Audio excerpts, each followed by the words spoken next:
Welcome back to the daily dose. New makes the news. आज की खबर है सिंगापुर के बारे में, जहां पर 19 साल में पहली बार महिला को फांसी दी गई है और ये हुआ है एंटी ड्रग लॉज के चलते हुए।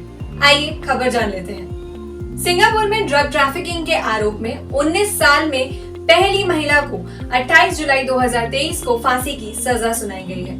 इस आइलैंड नेशन ने काफी क्रिटिसिज्म ग्लोबली सहे हैं इस बात के ऊपर, लेकिन ड्रग केसेस में कैपिटल पनिशमेंट सिंगापुर का एक कानून है। पिछले हफ्ते की दूसरी फांसी दी गई थी फॉर द सिमिलर केस। केंद्रीय नारकोटिक्स ब्यूरो ने बताया कि सिंगापुर में 45 वर्षीय महिला सरी देवी दजामनी को 2018 में लगभग 31 ग्राम डाइमोर्फिन या शुद्ध हेरोइन की तस्करी के लिए मौत की सजा सुनाई गई थी। सिंगापुर के ही नागरिक मोहम्मद अजीज हुसैन, जो 56 इयर्स के थे, उन्हें भी ड्रग ट्रैफिकिंग के केस में पिछले वीक फांसी दी गई थी और उसके 2 दिन बाद दजामनी को भी फांसी दी गई है। डेथ पेनल्टी सिंगापुर में कौन कौन से केसेस में दी जाती है? Singapore imposes death penalty murder के केस में, ड्रग ट्रैफिकिंग के केस में, टेररिज्म या कुछ फॉर्म ऑफ किडनैपिंग या क्राइम्स जिसमें फायर आर्म्स इन्वॉल्व हो, इन सभी केसेस में फांसी की मौत की सजा सुनाई जाती है। स्पेसिफिकली अगर ड्रग्स की बात करेंगे तो सिंगापुर लॉ ने ये मैंडेट कर रखा है कि उस इंसान को कैपिटल पनिशमेंट दी जाएगी जो भी ड्रग ट्रैफिकिंग में पकड़ा जाएगा for the 500 grams of cannabis या 15 ग्राम्स ऑफ हेरोइन या डाइमोर्फिन। सिंगापुर में कोविड-19 पैंडेमिक के बाद पिछले साल मार्च 2022 से ये एग्जीक्यूशंस चालू हुए हैं। TJC transformative justice collective Singapore का राइट्स ग्रुप है जो कि एबॉलिशमेंट ऑफ कैपिटल पनिशमेंट चाहता है। उन्होंने बताया कि दजामनी से पहले आखिरी बार 2004 में सिंगापुर में एक महिला को फांसी की सजा दी गई थी ड्रग ट्रैफिकिंग के केस में, जो एक 36 वर्षीय हेयर ड्रेसर थी जिनका नाम येन मे वोएन था। स्थानीय मीडिया ने बताया कि दजामनी ने पहले अपने मुकदमे में कहा था कि उन्होंने मुस्लिम उपवास के महीने यानी रमजान के टाइम पर हीरोइन का स्टॉक इकट्ठा किया था, लेकिन अदालत ने उनके बचाव को खारिज किया और आगे की अपील जारी की। अगर वर्ल्ड क्रिटिसिज्म की बात करते हैं तो ऐसे ड्रग केसेस के बाद सिंगापुर में ऐसी मौत की सजा के लिए व्यापक रूप से निंदा की गई है।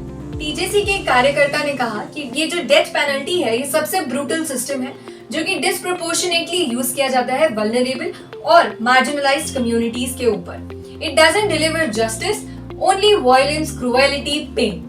डेथ पेनल्टी वो तरीका है जिससे सोसाइटी को केयर से हैंडल नहीं किया जा रहा है, बल्कि सिर्फ पनिशमेंट्स के थ्रू आगे बढ़ाया जा रहा है। अल जजीरा की रिपोर्ट के according human right experts UN से उन्होंने भी कहा है कि this is a disproportionate number of minority person who are being sentenced to the mandatory death penalty in Singapore. Britain के बिलियनियर रिचार्ड ब्रांसन ने भी इसके ऊपर बात की। उन्होंने कहा कि small scale drug traffickers need help क्योंकि most of them are bullied in different circumstances और डेथ पेनल्टी इसका सोल्यूशन नहीं है। ट्यूसडे को राइट्स के वॉचडॉग एमनेस्टी इंटरनेशनल ने भी ये अपील की है सिंगापुर से कि ऐसे एग्जीक्यूशंस को रोका जाए। Death penalty is not a solution to every problem. According to Amnesty International ऐसी 4 कंट्रीज हैं जो ड्रग ट्रैफिकिंग के लिए डेथ पेनल्टी देती हैं: Singapore, China, Iran and Saudi Arabia. पर सिंगापुर के लोग कुछ और कहते हैं, वहाँ की गवर्नमेंट कुछ और मानती है। उनके अकॉर्डिंग सिंगापुर में capital punishment is the only way जिससे ड्रग डीलर्स को रोका जा सकता है और इस आइलैंड नेशन को एक सेफ प्लेस टू स्टे कहा जा सकता है। एक सर्वे के अकॉर्डिंग ड्रग ट्रैफिकिंग के लिए कैपिटल पनिशमेंट देने को एक वाइड पब्लिक सपोर्ट मिला है सिंगापुर में। मिनिस्ट्री ऑफ होम अफेयर्स ये मानती है कि 70% ऑफ सिंगापोरियंस बिलीव कैपिटल पनिशमेंट ज्यादा इफेक्टिव है लाइफ इम्प्रिजनमेंट से ड्रग ट्रैफिकिंग को खत्म करने के लिए। हालांकि अगर कंक्लूजन देखा जाए तो इतने ग्लोबल प्रेशर के बावजूद Singapore will not stop its drug policy in near future, क्योंकि ये उनके हिसाब से बेस्ट तरीका है to curb the drug trafficking. काफी सारे countries various other policies follow करती हैं। कोई कंट्री रिहैब सेंटर भेजती है इस चीज को इम्प्रूव करने के लिए, कोई कंट्री अभी भी डेथ पेनल्टी का यूज करती है और कई कंट्री लाइफ इम्प्रिजनमेंट दे देती है। ऐसी कई खबरों से जुड़े रहने के लिए बने रहिए डेली डोज पर। नमस्कार।